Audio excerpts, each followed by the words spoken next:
Welcome to the Mobile Workforce Podcast, where we sit down and have real conversations with business leaders that have been where you are. During these interviews, we'll dive into what it takes to improve systems and champion processes that maximize performance. Each week, our trailblazing guests share their experiences and understanding of the workforce to help inspire change, challenge our thinking, and share what it takes to successfully travel the road to profitability. Now here's our host, co-founder and chief evangelist of About Time and WorkMax, Mike Merrill.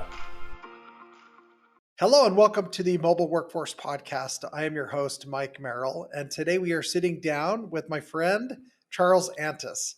Charles is the founder and CEO of Antis Roofing and Waterproofing out of the lovely state of California.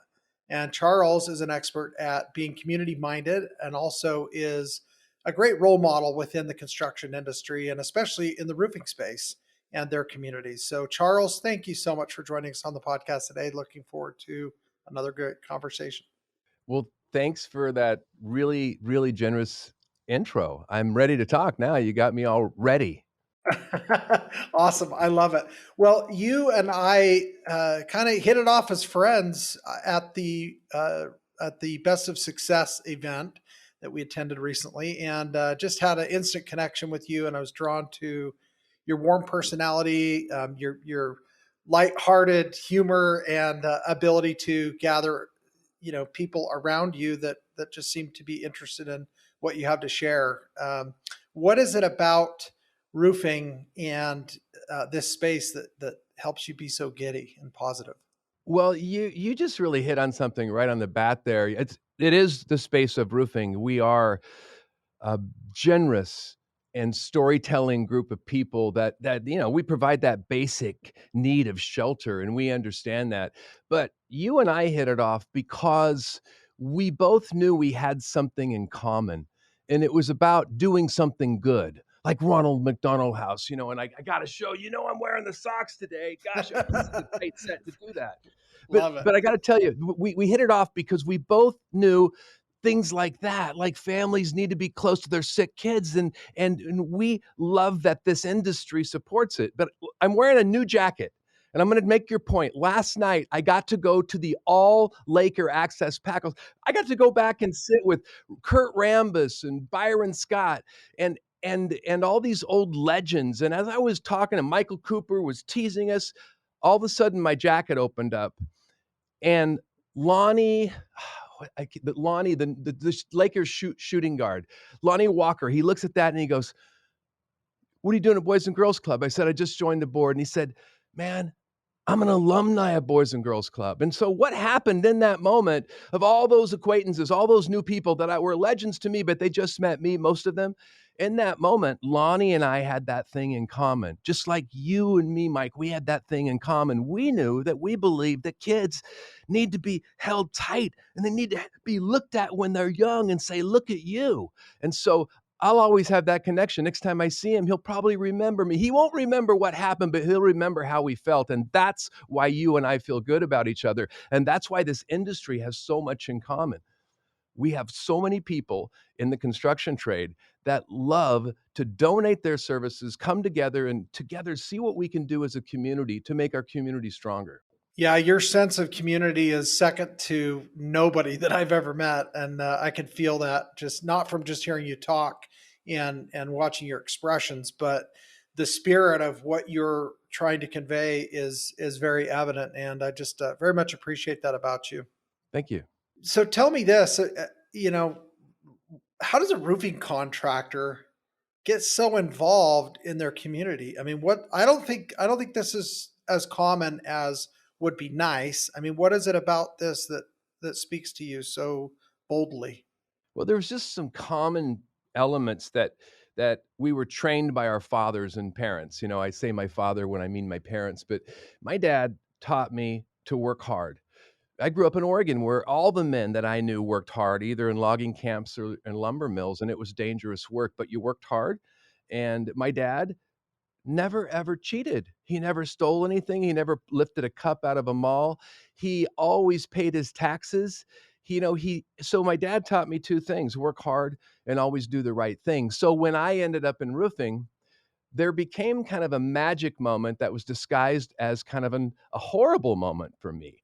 And it repeated itself. But the best story that happened that I can remember in my first year of roofing, after I discovered that I could solve anything that leaked from rain, after I told everybody, give me the leak that no one else can solve and I'll fix it for free, I got a call one day and I went out to a woman's house. But as I was getting closer to this area near LA airport where her home would be, I noticed the homes were getting smaller. I saw graffiti, they were more disheveled. And I started having this feeling in my gut as I turned on the street where the home's going to be. And finally, I look behind this one house, I see dead grass and this setback small home with the number on it. I go, gosh. But there's that dad thing again, do the right thing. You show up and you knock anyway. I knocked on the door and three things happened that probably really answered that question more than anything, because it led me to this whole conversation that leads me to talk about these things all the time. And that was a woman answered the door, instead of smiling, but with a really exhausted, tired look in her eyes. I'm wondering what I'm going to say. And suddenly the second impression hits me, which is a smell of mildew, like I haven't smelt before, that nearly knocks me down. And so suddenly I have this fight or flight mentality. And now I'm wondering what I'm going to say because I'm leaving. But as I try to leave this home, before I utter a word, I feel a third impression. It's a tug at my finger. And that's when I look down, and in contrast to this mom's expression and my expression, I can't imagine what it was like. There was this little girl that looked like her mom, except she was smiling. She's about 6 years old, and she had a visitor in her home. And it was apparent it wasn't a common thing when she pulled me in through this crowded living room into this crooked, dark hallway. And finally, she turns into this little room. And I knew it was her room because she was so smiley, pointing at this My Little Pony poster on the wall. But that at that would-be happy moment, I looked down and I saw a mattress with moldy bedding. And I was stuck. I was stuck because I gotta tell you, I didn't feel like I had any means. I just started my business. I had a mortgage payment to make. But this little girl was just sitting there smiling at me, and I realized in that moment that she slept in a room with moldy bedding on a moldy mattress, and something came in me when her mom walked back in the room with that same expression. And suddenly I looked at her and something came out of me that I never remember saying before, and I said, let me look at your roof. Maybe I can take care of your roof. And that was that moment that I went up hoping it was just like a hole through the roof. And instead, what I found was complete plywood exposed. It was rotten. And so I didn't have a choice because, again, Dad taught me to do the right thing no matter what. I didn't have a choice. So in that moment, I got on the phone that night and I got volunteers in that weekend. I got some material. We went up there and I didn't apply the best roof I ever applied in my life, but I applied a drippy on the outside, dry on the inside, cold app roof that kept that family in that home. And it was a magic moment for me. I didn't still know it yet, but every time I would run into one of those volunteers, there was like 6 of them. And every time I would run into one of those siblings, which I did for maybe 20 years, it was like a moment. It wasn't like a hello moment. It was like a high five and a hug moment. And what's really notable is when you have a hugging moment when you're not a hugger. And that's what that was. It was like, wow, why does this happen? And today, that's what we feel when you come inside of Antis Roofing, this magic building that holds a studio, that has our workforce. I mean, you feel a sense of purpose. We all know why we're here. We all know that story, and we have our own stories of doing whatever it takes to keep families safe and dry. And I'm going to go one step further. We all have this. If you're listening to this and you're not in the trades, you all have that skill, that thing that you can do that in that right moment you might need to give it. And I call that your doctor on an airplane moment. And I've seen this happen. I was on an airplane going to a roofing convention in Florida. And I had a meeting the next morning, and about over Albuquerque, a guy starts having a medical emergency, and we were panicked. Nobody knew what to do. The pilot was panicking. And suddenly we watched that thing that I imagined always, the doctor on an airplane moment. 2 of them got up. They started telling what we do. They got oxygen. They got everybody started handing in their towels. All of a sudden we went from, are we going to make our flight, to, I hope this guy makes it. Thank God there's a doctor on an airplane.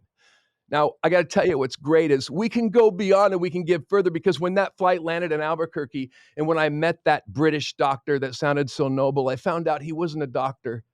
He was the animal medic at the Pacific Aquarium. and he was assisted by a nurse from a children's hospital, and I can't remember where she was at, but we all fell in line and we all came together to do something great for that small community that was on the airplane. And I think what I challenge people is to look for, what is your doctor on an airplane moment? I mean, we have ours all the time with kids, families. I mean, we were able to tell the story about keeping families close for Ronald McDonald House, which I'll tell more later, and tell it and get 200 companies to adopt all of the roofs of all the Ronald McDonald houses in the country. And now the reason I wear this logo jacket with the Boys and Girls Club logo on it, and with the Roofing Alliance logo on it, with the Antis Roofing logo on it, is I just joined the Boys and Girls Club, and I'm on the Roofing Alliance board, and I'm dreaming, oh my God, there's 1,000 Boys and Girls Club, and what if we could keep them safe and dry on the outside and build career-specific training on the inside and bring the trades to all these families whose kids need to be held and say, hey, look at you. And so when you have a dream like that, and when you put it into the trades, we all can have a doctor on an airplane moment. So it gets me excited. I kind of went all over the place there, but as you can see, I'm passionate, and this passion brings in the best leaders. You've met some of my leadership team, like Aaron Antis, Susan DeGrassi. I mean, there's some amazing leaders here. The guy that runs the whole field for me, Narciso Alarcon, he was the best of the best MVP in 2017 in the roofing industry. And he's coming with me with his son, who also works for us as a first-gen worker, to Washington, D.C. for Roofing Day, when we're going to have 400 roofing pros show up so we can be heard in Capitol Hill, so we can lift our communities and our people even more. So it's a great time to give and give more. And I got to tell you, if you do it, if you give more and you tell why, when I tell that story of why I'm on the Boys and Girls Club board, when I tell that story of why I'm on the Roofing Alliance board, it builds trust, and I'm heard. And you can't fake it, because if that wasn't true, it would probably come back on me. But your real stories today have never been more important to be heard in the world if you want to build trust and to be respected and to be heard inside and outside your company. Well, and I've got to just say, obviously, the listeners can feel, even through the airwaves, your passion, and you are just squeezing every drop of juice out of what you're doing. And I've got to imagine this has to be absolutely infectious to your staff and your team, and even the guys up there swinging the hammer on the roof. I mean, do they convey this same enthusiasm or some level of passion that you're encapsulating here? Wow, that's a great question, and I could answer that in a whole podcast. But originally, no, because I didn't tell them my story. I did it, but I didn't tell them why. And why are we adding all these habitat roofs? Why are we donating them? And when I finally told them my story and listened, it started to matter. But I got to tell you, there's two layers there. We have 100 people in our company. 30 of them are in the office, which is notable for a company that has 30 in the office. But it's just the way that who we cater to. But those in the field are almost exclusively immigrant and first-gen labor, and they're Latin people, and they're beautiful, beautiful families with beautiful stories. But honestly, it took me longer to be able to listen, to be able to hear what the struggle that I have of surviving in the world, of building trust in the world, might be different for an immigrant family.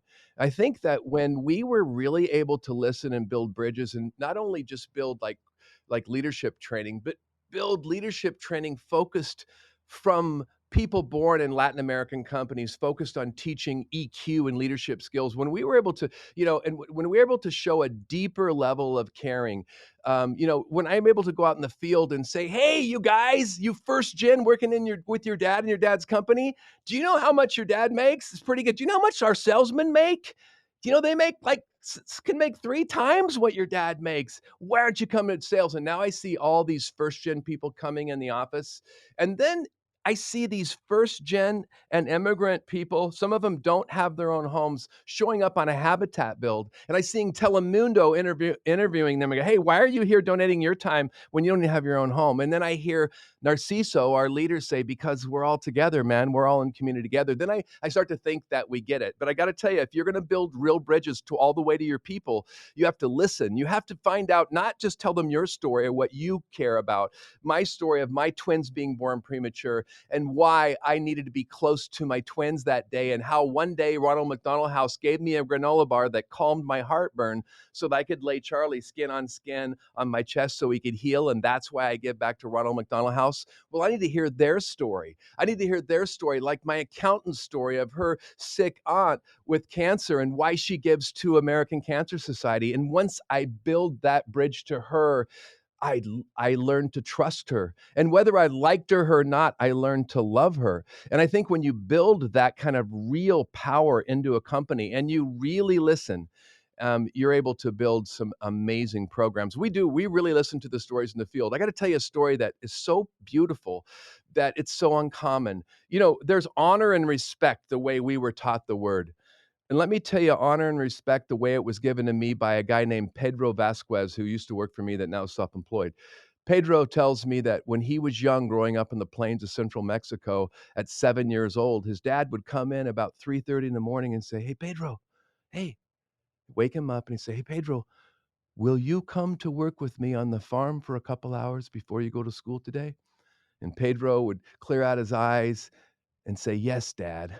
And the whole time, his dad looking at him, holding his stare, knowing Pedro knows he's only going to have limited schooling, but his dad honors him, holding his stare, asks him a question. When you learn those stories of honor and respect, you're able to take those and build them into your company. And I think that's the level of listening that Antis has been able to do, because we were so desperate to be heard, truly heard, not just by the community and not just by those people that grew up 100 miles from me, but those that grew up in the central plains of Mexico that don't always have the same access to the same things that we do. And I think that's been a huge component in building the real strong culture that we have today. We have a rain right now, and we have people on the roof, and they have to work a lot of hours. And we had our first all hands on deck safety meeting since the rains hit. I was really nervous walking in that I would see the guys a little overworked. Instead, I saw them sitting down proud with their blue uniforms on, proud that they knew that they were doing whatever it took to live up to that right there, keeping families safe and dry. So I think that purpose in a company, when you really try to listen, and by the way, you can't invest too much in your people. Whatever you're investing in your people, you better invest more if you want to be successful. That will protect you. They are your most incredible asset. And honestly, it always feels like you can't give that much. You can't. If I give this much to my people, they're always going to expect it. I do feel that way. I'm afraid.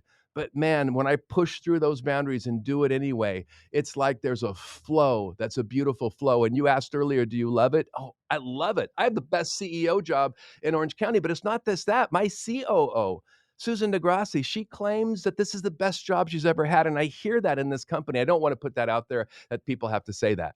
But when I hear that, I feel like I know why. It's because we really found a way to build a company that works, where we take this thing, this investment, that we do it for a reason, and then we take that excess and we reinvest it in our team so that we can do more and even do better. And if there's excess still, we give it to the community. And that's exactly what companies used to do. It didn't used to be just about making money. And I would say to you, if you want to be successful today in the world, you better say why you do what you do. Antis, we all know we come to work to keep families safe and dry, and it shows up in every aspect of what we do. And I think that's a critical component today. And you better have your stories that prove why. And if you can, it's not just about money, man. It's about sleeping good at night. I weigh everything on how I sleep at night, which, oh, by the way, we talk about doing good. There's a way to talk about it. And some people say you can't talk about it. It's creepy, or you can't talk about it. People ask for more. No, you talk about it with this pure intention of, if I can share exactly the ins and outs, even what's not working, but mostly what's working in this thing, what I'm trying to do, then it'll create a chatter in Tennessee and Oklahoma and Chicago and Florida and people. So I try to tell the story in a realist way as possible, that maybe you could emulate it and give me feedback on how it's working there. But I have another tool, and as I have a visual storyteller, and it's a guy that does all the Antis media, his Robert Prabilski, Bobby. And Bobby, I'm going to let Bobby come in. I asked permission for this, so those who are listening, before we do this, and I'm going to take the headphones off so I don't tear up the set. Bobby's going to come in, and you can ask him what he does, and it'll be really interesting. Hey, welcome. Thank you so much. Yeah, you and I met at lunch one of the days there. Do you remember that? You took a picture of Charles and I? Yeah, best of success. That was great. There you go. Well, thank you for joining for a minute here. Love to hear a little bit about what you do and why. Why does Charles Antis have a Bobby on his staff that is obviously a key part of everything he does every day? Absolutely. So the key word is definitely storytelling, which is so what my specific job is to do is to take the story of Antis and how we, like Charles said earlier, keep families safe and dry and share that in a way that can be retold, not just with text or with talking, but visually. So through composition, color, photos, videos, I share the stories that Antis creates every day, whether it be in the community or internally. And I let people have a lens into seeing what we do every day. And it's a very fulfilling position to be in. Yeah, I absolutely love that. Why do you think, Bobby, that it is important that Charles has his story told? I think it comes back to building bridges, like Charles said earlier, because if you tell and share a compelling story, it not only says positive things about you and your company and what you do in the community, but it can be retold and inspire others to do the same. What a great job you have. It's a very fulfilling job, yes. Yeah, and I love, again, I have had the pleasure and the opportunity to meet Charles a few times, and most recently just a few months ago, and I just could not shake the impression that he made on me for positivity and goodness. And I just thought, man, I've got to lean into this community harder because of people like Charles and how passionate he is. So I love that he is investing in his storytelling as much as he is in everything else in his business because he believes it's important. Absolutely. The one thing I say about Charles all the time, whether it be directly to him or in private when he's not even in the room, is he walks the walk. Like everything that he says, he does. Everything is true to life. There's no smoke and mirrors. What you see is what you get, and it's amazing. Yeah, he's 100% authentic. I can vouch for that for sure. Absolutely love it. So is there anything that you would give for advice for other, not just roofing company owners, but other company owners that maybe aren't telling their story and maybe what you feel like they could be missing out on or that they could benefit from if they took this similar approach to what Charles is doing? This is kind of a technical piece of advice, but I feel like it's very useful because I feel like when people go to events or go to things that where you're taking pictures with your phone and sharing it out, like don't be shy to share kind of everything. Now you don't have to share every single moment of your life, but if you go to an event, even if you take a photo of like a group of people and you, oh, that's not the best photo, I'll throw that away. Don't throw it away because that's a special memory that you've created with somebody. And even if it's not the best, even if it's not the top, top of the line photo or something like that, like sometimes you can put your standards aside to create a positive memory that sometimes you'll be surprised even with the performance of a post or the performance of the sharing of a story because other people, hey, I'm in that, or like, hey, I remember being at that thing, and it'll get retold and retold, just like building bridges, like I said earlier. Yeah, and I think it opens a door for others to do similarly and be more open and sharing. And again, just like Charles has been saying, you're working to build a community here. And so, brick by brick, with each of these experiences shared, you're giving an opportunity for others to do the same thing and build on common ground those bridges, right? Yeah, absolutely. And, and even if you share an intimate moment like that, where you could even say something like, oh, this isn't the best photo, but here it is. That's an intimate moment and a moment of vulnerability, which could increase the possibility of that story being shared because you're sharing that special moment. Which what I love about this, for all of us that are in business, that are entrepreneurs or that are managers of businesses, if we really believe in the product and the services and those things that we're doing to bless our community and to serve our customers, anything we can do that will more positively give us an opportunity to share that goodness or to share that service should be a good thing. So really there's it's like Charles was alluding, it's not bragging, it's not trying to shine a light on you, it's more raising the level of awareness of the goodness and the things that are going on within a given community, and the opportunities that there are for others to do the same. Would you agree with that? Absolutely, and you can replace the word bragging with something that's a little less harsh, like documenting or just sharing, because that's all it is. I love that. Yeah, I took note right away when you were there and Charles said, "Up, here's my photo guy. Let's get a nice picture." And it was really it was unique, and much like Jonathan, Jonathan Kroll, our producer of this podcast, he follows us around with the camera, and he comes to events and he does similar things. And I have learned to appreciate the great value of telling a good story and how it again can inspire others to lean into the community, lean into their trade, lean into being proud of the good work that we do to serve our communities. And this is really, really very much in line with everything that Charles seems to stand for. Absolutely, and it is very, very nice to work for a CEO like Charles and a company like Antis in general that cultivates creativity, not just in my position, not just in COOs and presidents and all that, but in every single person, creativity is cultivated. This is awesome. Well, thank you so much for sharing a little bit about your background and what you're doing to help raise awareness and be an important and valuable part of the Antis Roofing team. Well, thank you so much for having me on. I will put you back on with Charles now. Okay. Sounds awesome. Thanks, Bobby. Hope to see you again soon. Thank you. You too. Thank you for Charles for sharing a little bit of Bobby with us. Thought I wasn't going Now- to get the mic back. I'm not going to give the mic up to Bobby anymore. I didn't know he was a camera hog. Just kidding. Oh, he's got a great story too. So this really, you had so much value and goodness to share. I'm so appreciative, and I had a couple things keep ringing through my mind as you were talking, and you'll appreciate this. One of our common friends, a partner of our business, and someone that I've worked with for over a decade, the folks over at K Post Roofing and Waterproofing, Steve Little. He was on the podcast along with Keith Post again recently. They've been on a couple times, and I was visiting their offices down in the Dallas Fort Worth area, and uh, I was having a similar conversation, and his words were ringing through to me the same as yours were, and it was that we're not just building a company, we're building a community and we're building people.